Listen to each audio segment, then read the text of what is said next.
to maintain silence para lumabas sa lungga yung mga kaaway. Kasi na-observe namin, maraming pinapasok sa amin na sa grupo, sa FGF, itong administration, maraming nakipag-meet, maraming kumakabit. Tapos yun yung with the intent na i-monitor yung kilos namin, yung galaw namin, i-monitor yung aming mga intensyon. Sa sobrang dami ho ng FGF, talagang napasukan na ho sila, no? Kasi sabi nitong si Kaptado Kap, pagka ika nga, napuno na ang salok, palabahin mo na lahat ng miyembro ng FGF para talagang makalampag na itong administrasyon na to. Napakarami ho niyan, mga kababayan. Hindi ho nagbibiro yan si Kaptado pagka sinabi niyang madami ang miyembro ng FGF. So, nag-weed out kami ng mga hindi ka nais-nais, no? So, ano lang, at least nalaman namin, tsaka dumaming troll, tsaka vlogger na bumibira sa akin. Okay lang yon kasi screenshot lang ng screenshot yung mga kasama, no? Screenshot ng screenshot, pag umikot ang mundo, yari kayo. Yari talaga kayo. Good luck sa inyo. Kaso abutin ninyo. Kaso, pagka nagkaroon ng People's Court, People's Congress at People's ano pa ba, People's Court, People's Congress, tatlo yun eh. Tulog pa ako So ang ano doon, akala ninyo ano kayo, panalo kayo. Hindi, nagse-self-destruct kayo. Administration, nagse-self-destruct kayo, BBM. Kasi yung ginamit niyo pa si Torre, nabastos tuloy yung pagiging general ng tao, ginagamit niyo si Torre. Torre, wala ka sa hulog eh, no? Salita-salita ka pa. Ang suggestion ko sa'yo, huwag ka nang magsalita. Huwag ka nang magpa-interview, hindi mo alam yung sinasabi mo eh. No?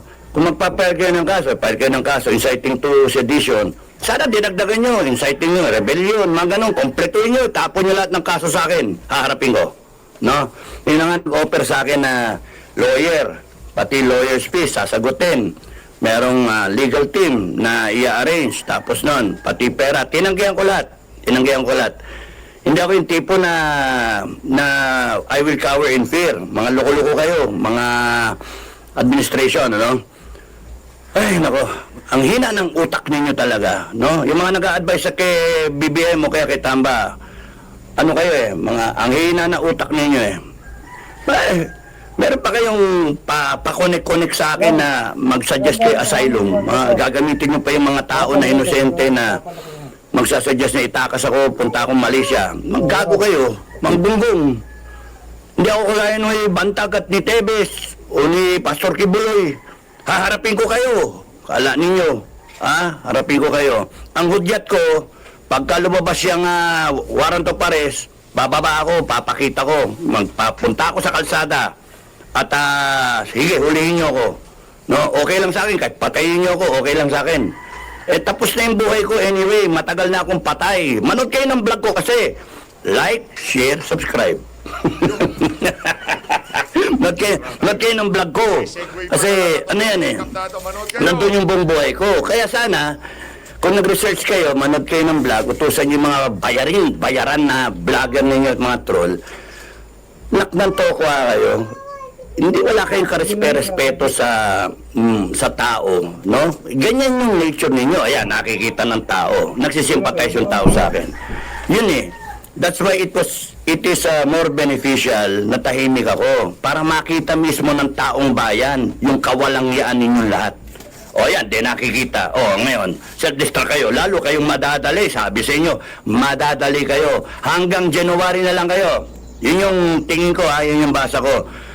Hinihintay lang namin si Trump eh. Oy, Trump! Happy outtaking ha? Bukas ka na pala, no?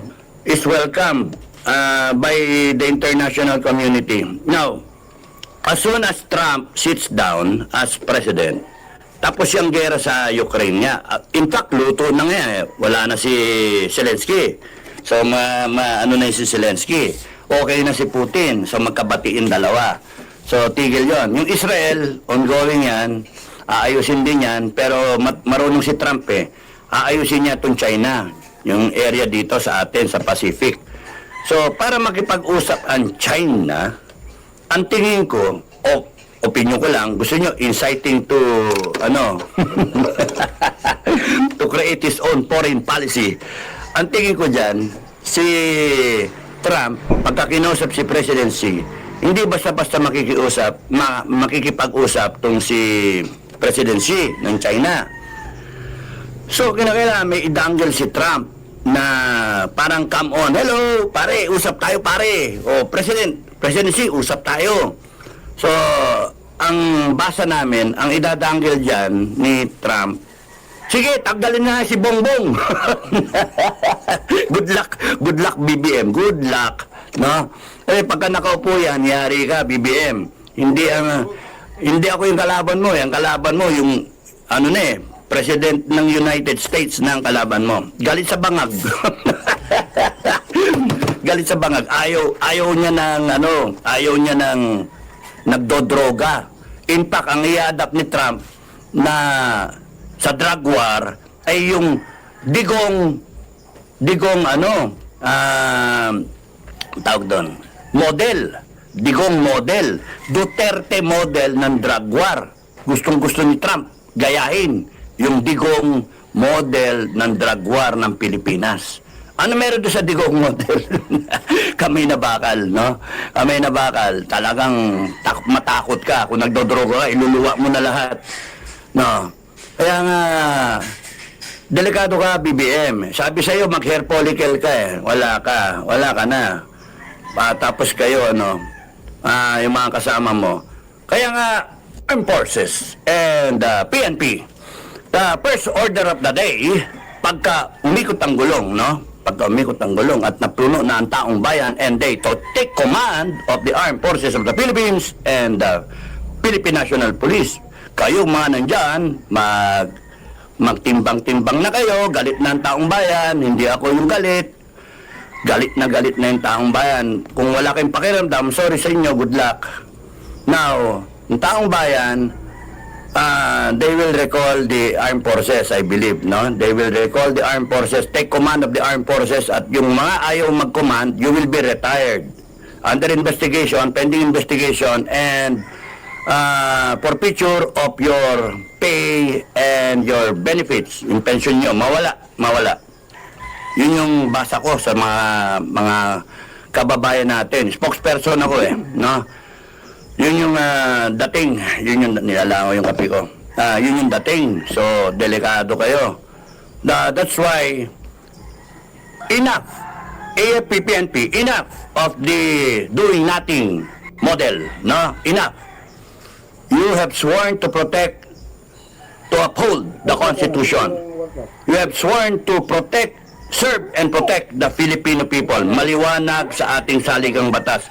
Had you stated that you are for the Filipino people, and if you have acted in behalf of the Filipino people, hindi mawawala yung ginto.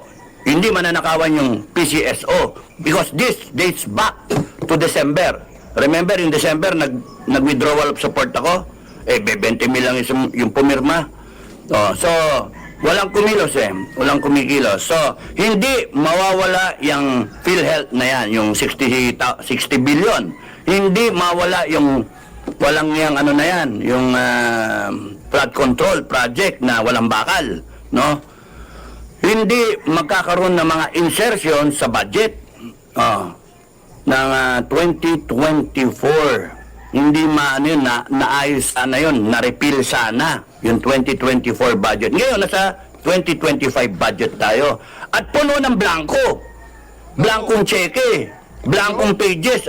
Pinirmahan ni BBM. Kayong lahat na pumirma dyan, bitay kayo. Bakit?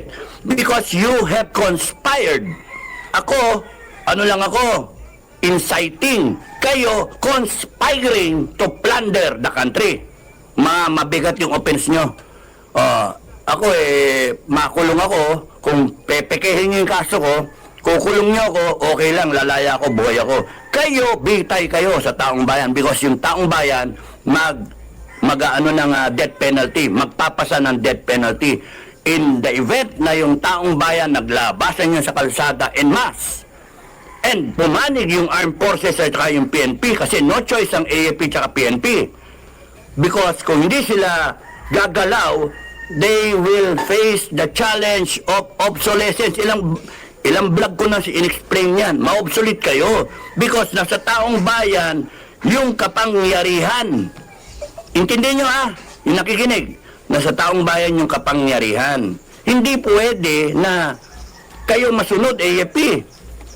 Tao kayo ng taong bayan. Pinapasweldoan kayo ng taong bayan. O, Ito lang ang nakikita ko kung bakit kinasuhan niyang si Kap Dato. Sa tingin ho natin, lumalakas ang pwersa ng FGF. Lumalakas ang pwersa ng FGF. Dumadami talaga ang miyembro ng FGF. Kasi kung wala naman ang tagal na nagsasalita ni Kap Dato, paulit-ulit lang ho mga sinasabi niya. Sa totoo lang sinusubaybayan ho natin. Yan si Kap Dato. Nung palang withdrawal of support, kung ano yung mga sinasabi niya noon, talagang, kumbaga rin-remind niya lang yung ating mga kababayan. Bakit ngayon lang? Bakit ngayon lang siya kinasuhan ng inciting to sedition? Bakit hindi pa noon? Kasi meron nangyayari behind the scene na hindi natin nakikita diyan sa grupo nitong si Kap Dato. Kayo ho mga kababayan. Pero tayo dito sa PH Update, no? Kahit anumang pagkilos yan, lalo na yung alam naman natin na kaalyado ni Tatay Digong, kita naman ho natin, no? Talagang taga-suporta ho ni Tatay Digong yan si Kap, no? Doon sa ibang mga aspeto ng kanilang pakikibaka, siguro hindi tayo sang-ayon. Pero dito sa isa na to na panggigipit, dahil lamang sa paglalabas ng saloobin, meron ho tayong problema dyan. Yung ginawa ho sa kanya ni Torre, talagang tahasang panggigipit ho yun. Kitang-kita naman ho natin yung mga kapalpakan na kabalbalan na nangyayari dito sa administrasyon na to. Isa ho itong si Kap Dato sa mga nagsasalita. Kaya yung ginawa ho nila na yan, malamang sa malamang, kung sakaling arestuhin niya si Kap Dato, yung mga batchmate niya, kakilala niya sa AFP, mga mista niya, maganda-handa ho itong administrasyon na to. ayan, inciting na naman. Sige, kaso kayo ng kaso, okay lang. Bato nyo sa akin lahat. You are weaponizing the revised penal code, all Philippine laws, and the Constitution, against me, against the Filipino people. And that should end. Hindi na pwede yung playbook ninyo na ginawa nyo kay Bantag. Bababa si Bantag. Bababa yan. Bantag. DG Bantag. Manda ka. Pagka ito, nagsabay-sabay, sumama ka, bumaba ka, bigyan ka namin ng safe conduct pass. Bigyan ka ng PNP ng safe conduct pass. Tebes, bumaba ka, bigyan ka rin ng safe conduct pass. Lumabas kayo, pero walang promise ng ng posisyon, Gagawin nyo lang to para sa taong bayan, You shout out. Inciting to sedition naman. Pangatlo, sige, bahala kayo. Kasuhan nyo ko ng kasuhan. Sino tinakot nyo? Ang hudyat is, hinihintay ko nga yung yung warrant of arrest Hintay ko, yun yung hudyat ko No? Subukan nyo. Kasi hindi ako magtatago. Lalabas ako, papakita ko sarili ko. Pusasan nyo ko. Sino tinakot nyo? Maggago. Kayo ang nagbabiolate ng batas. Kayo ang ng konstitusyon. Bumaboy. Kayong bumaboy ng mga agency, kayo bumaboy mga tao. Pati yung mga Pilipino ngayon nagbablog, putya bayaran. Anong klase yan? Sinira ninyo yung moral fiber ng taong bayan. And now we have a hard job to correct that. Sinira nyo Ang pinag-usapan nga namin, aayusin ba natin to na yung mga vlogger na yun paparusahan kasama ng mga na conspiring to commit plunder kasi tumatanggapin pera o whatever. So mag-iikot ang gulong. Kaya sinasabi ko sa inyo mga vlogger na bayaran, mga troll, screenshot lang ngayon ang nangyayari. Pero pagdating ng malapit na takdang araw, malapit na, kayo ay sasamain. Kaya magbagong buhay kayo, mga Pilipinong halang ang bituka, mga Pilipinong walang kakwenta-kwenta. Because hindi pwedeng mangyari na ang Pilipino ay mauuwi sa mga bangag, mauuwi sa mga walang katorya-toryang Pilipino na pera lang ang habol, pera-pera lang kayo, mga plunderer, mga komunista, tatapusin namin to. Hindi, hanggang buhay ako. Kaya patayin nyo ako. Maraming kagaya ko, lalabas. Maraming kagaya ko. Naniniwala Ano kala ninyo, biro-biro ito? Babanatan nyo pa ako ng inciting to sedition. Ay, nako. Kaya sabi ko, wag na, ayo. Tapos sabi, hindi, serious kami. Para mag-ano kayo, para makalabang ka. Hindi, ang laban nito, wala na. Tuloy-tuloy ito na tatapusin to. Kasi yung problema, pag ako, nakisakay ako sa ano ninyo, sa gusto niyo sistema, ba't ko re-respetuhin yan, yung batas na yan, kung kayo mismo binaboy nyo? Anong klase kayo? Ano, double standard? Ha? Kayo nagnanakaw? Ang dami niyong ninakaw, kinulimbat, nagdodroga ka, Malacanang. Tapos nun nagbabayad kayo ng mga troll, dapat yan, death penalty din yung mag-maintain ng troll farm. Ha? Death penalty din yan. Pagka lumabok ang taong bayan at sinuportahan ang ang bagong administration, ay good luck sa inyo. Because if I will be there to advise, Madam President, if I will be there to advise, I will advise you a lot of things. There are a lot of things to do. Ang daming dapat ayusin. Congress, wala na yung party list. Kaya sorry doon sa mga tumatakbo, ha. Sorry. Sara yung Congress na yan kasi it has been a symbol of corruption. Congress is a symbol of tyranny, of abuse of power, no? 100,000 lang ang boto nyo, ang yayabang ninyo, titirayan nyo yung 32 million ng boto, at yung mga Pilipino na naniniwala sa mainstream media, may kalalagyan din kayo. You are not serving the Filipino people. Binigyan kayo ng franchise para mag-deliver ng tama, unbiased na balita. Ang ginagawa ninyo, you are tampering with the brain of the Filipino people. Mga wala kayong kakwenta-kwentang mga ano. And it has to stop. It will stop. The Filipino people will stop it, no? Kahit ako wala dyan. Hindi ako yung ano. Ang kalaban nyo is the ideal na ang taong bayan gusto nang ituwid ang Pilipinas. Hindi Dado Enrique ang kalaban nyo. Ang kalaban ninyo, amplifier lang ako, mga kababayan. Amplifier, mga BBM, ha? Taga-ganyan lang ako. Inspirasyon lang ako. Ang kalaban ninyo, generation, a new breed of Filipinos who will not let this pass by. Tatapusin to ng taong bayan. Kahit anong kaso ilaglag ninyo. Hindi ako yung issue. Ang issue kayo. Kayong mga durugista, kayong mga magnanakaw, kayong komunista, kayong mga abuso. Gago kayo, ha. Kayo na yung gumawa ng kalokohan, kayo pa yung tama. Mga ulul kayo. Sira ulo kayo, babaliktarin niyo pa ako. Ulul. Gago kayo. Hindi tama yon. Kaya mga kababayan, malaking pasalamat ko kasi nakita ko kung sino yung mga kaibigan ko, sino yung mga sumusuporta sa akin. Huwag kayong matatakot na tumayo. Kasi ang turo ng mga magulang, mga ninuno natin, ipaglaban ninyo ang karapatan ninyo. Walang mali doon. Yung konstitusyon, tayo ang gumawa. Tayo ang gumawa. Tayo ang nagratipika.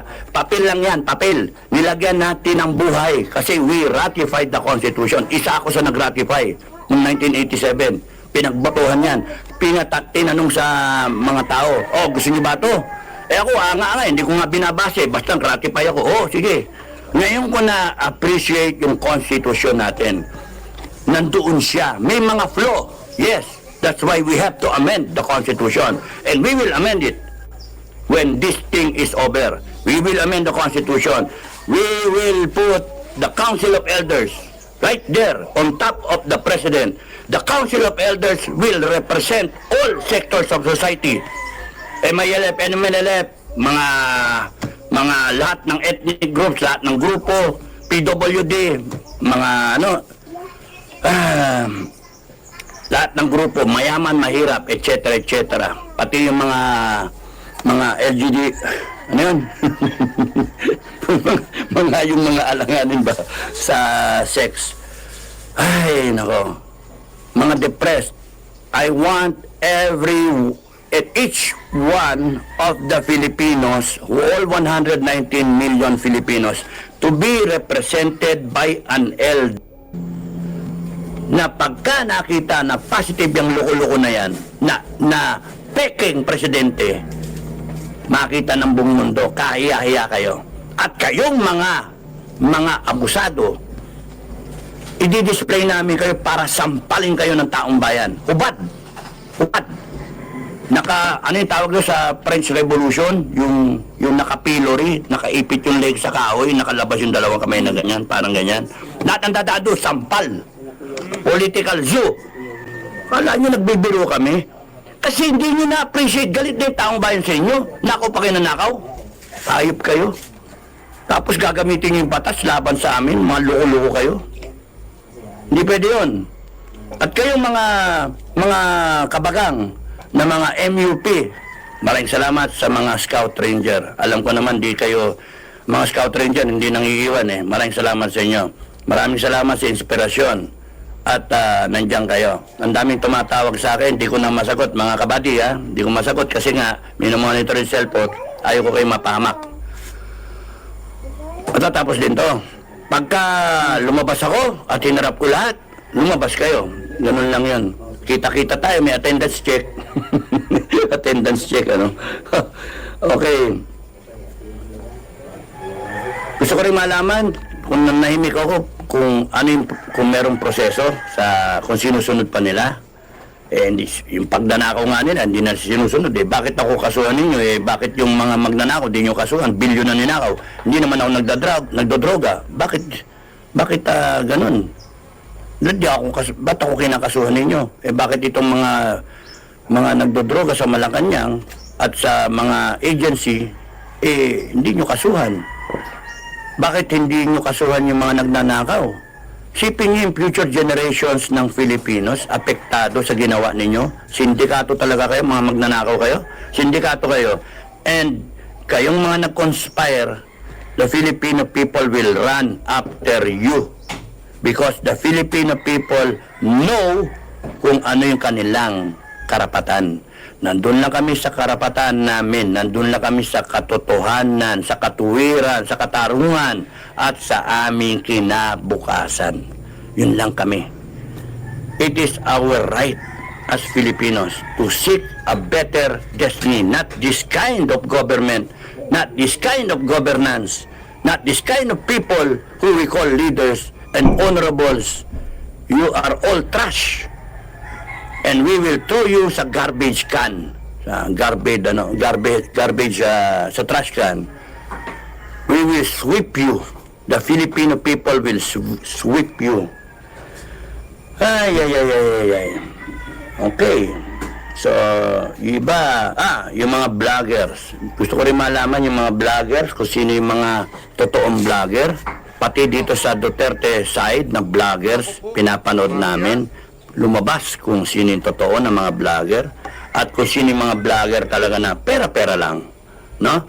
Na kunwari na mga pro-people, pro-country, pro-Duterte, pro-everything, pro-good, pero pera-pera lang eh. Yun, nakita Magaling magbasa tong si madami ho yung mga yan. namin, no? So, in effect, mas maganda yung tumahimik ako, gano'ng katagal ba? Mga 1 linggo, para makita ang buong kamada, no? Ganun mag-isip ang Ranger eh, no? Sorry na nag-worry kayo, sorry. At doon sa mga sumusuporta sa akin at naniniwala, maraming salamat sa inyo. So, meron ba? Salamin. Kaninong salamin to? Pero, daming troll. Ngayon kayo mga troll, mag-ingat kayo. Bilang na rin yung araw ninyo. Pakulong kayo lahat, ng taong bayan, pakukulong kayo lahat. Bawal na ang mag-maintain ng troll farm. Lagay namin sa death penalty yan.